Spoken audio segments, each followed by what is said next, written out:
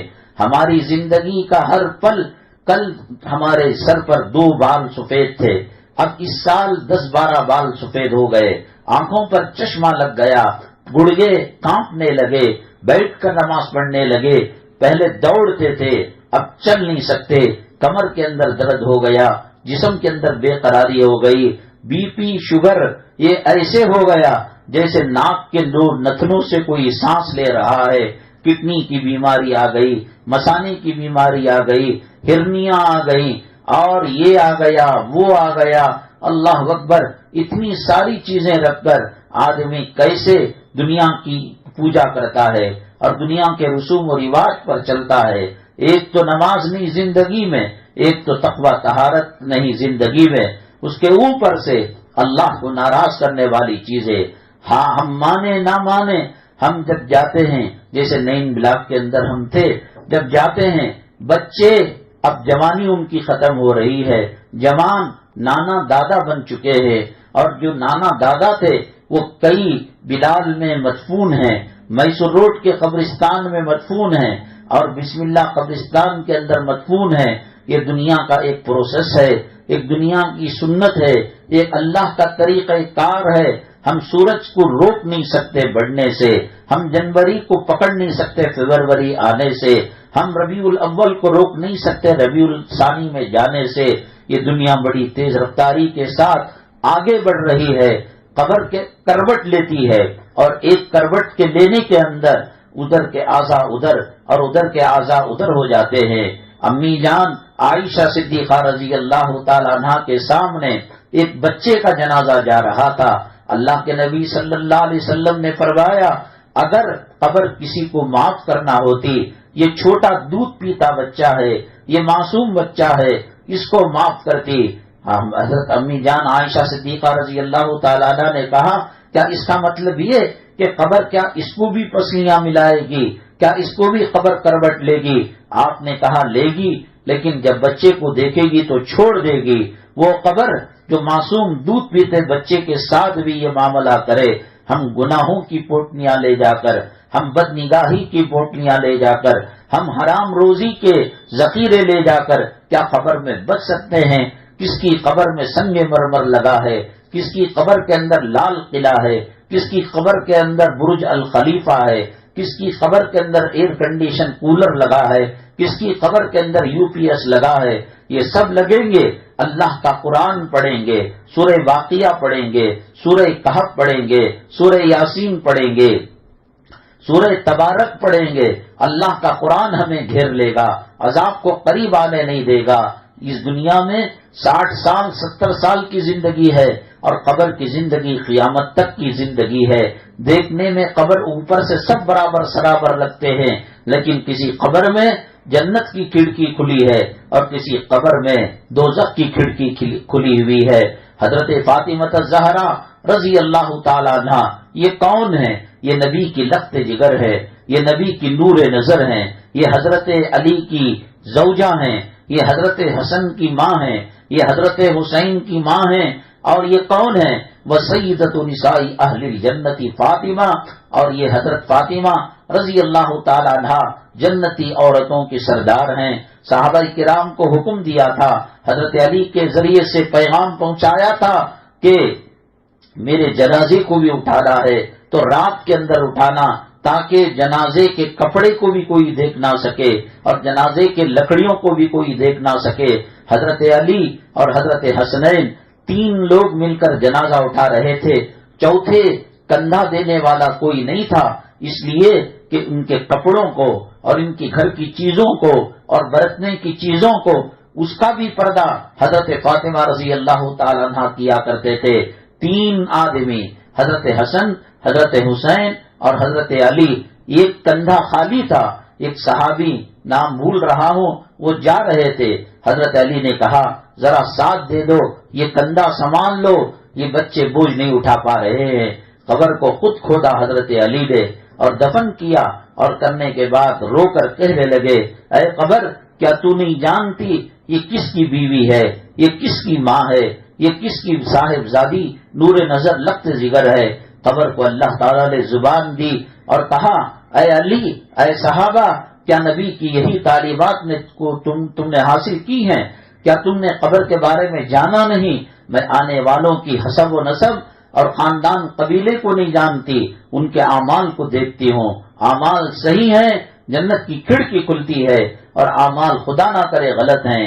جس خبر نے حضرت فاطمہ رضی اللہ تعالیٰ عنہ کے بارے میں یہ بیان دے دیا، ارے اور تو اور اللہ کے نبی صلی اللہ علیہ وسلم کی صاحبزادی حضرت زینب شہید ہو گئی تھی، پیٹ سو تھی، مکہ مکرمہ سے مدینہ طیبہ آئی تو شہید ہو گئی اللہ کے نبی صلی اللہ علیہ وسلم کے گود میں، اور جب دفن کیا تو آپ کی آنکھوں سے آنسو کے قطرے نکلنے لگے۔ صحابہ کرام نے پوچھا اے اللہ کے نبی صلی اللہ علیہ وسلم کیوں آنسو کے قطرے گر رہے ہیں؟ کہا یہ قبر کمر کو ملانا چاہیے، پسلیوں کو ایک کرنا چاہیے۔ میں نے اللہ سے دعا کی، اللہ بڑی کمزور ہے، بڑی نحیف ہے، شہادت کا درجہ اس نے پایا ہے، دشمنوں نے پیٹ کے اندر حالت حمل کے اندر تیر چلائے ہیں، اے اللہ رحم کرنا، میری دعاؤں سے یہ قبر رکی ہے۔ ہم قبر میں جائیں گے، کون دعا کرے گا، کون سی تلاوت آئے گی، کیا یہ دنیا لے کر جائیں گے، کیا یہ پراپرٹی لے کر جائیں گے، یہ ساز و سامان لے کر جائیں گے؟ میری ماں دنیا میں تنہا آئے تھے، تنہا واپس جانا پڑے گا، اور یہ سب چیزیں کیسے پتا چلے گا؟ فلموں کے پیچھے بھاگ کر، سنیماؤں کے پیچھے بھاگ کر ایسی دینی مجلسوں میں بیٹھنے سے ایمان میں جلا پیدا ہوتا ہے، تازگی پیدا ہوتی ہے۔ قبر کی تیاری کرنے اور آخرت کی تیاری کرنے کی اللہ توفیق دیتے ہیں۔ اللہ ہماری مجلسوں کو قبول فرمائے، دنیا اور آخرت میں نجات کا ذریعہ بنائے، نظر بد سے رکاوٹوں سے حفاظت فرمائے۔ آنے والی خواتین اور دور دراز سننے والی خواتین، اللہ تبارک تعالی ان کی دنیا اور آخرت کی حاجتوں کو پورا فرمائے، روحانی جسمانی زمینی آسمانی بلاؤں سے حفاظت فرمائے، عزت و ایمان کی زندگی گزار کر عزت و ایمان کے ساتھ سجدے کی بہت نصیب فرمائے۔ آمین وآخر دعوانا الحمدللہ رب العالمین، الحمدللہ رب العالمین، والصلاة والسلام على سید المرسلین وعلى آلہ وصحبہ اجمعین ومن تبعهم بإحسان إلى يوم الدين۔ اللهم ارحم امة محمد صلی اللہ علیہ وسلم، اللهم اصلح امة محمد صلی اللہ علیہ وسلم، اللهم فرج عن امة محمد صلی اللہ علیہ وسلم۔ سبحان ربك رب العزة عما يصفون وسلام على المرسلين والحمد لله رب العالمين۔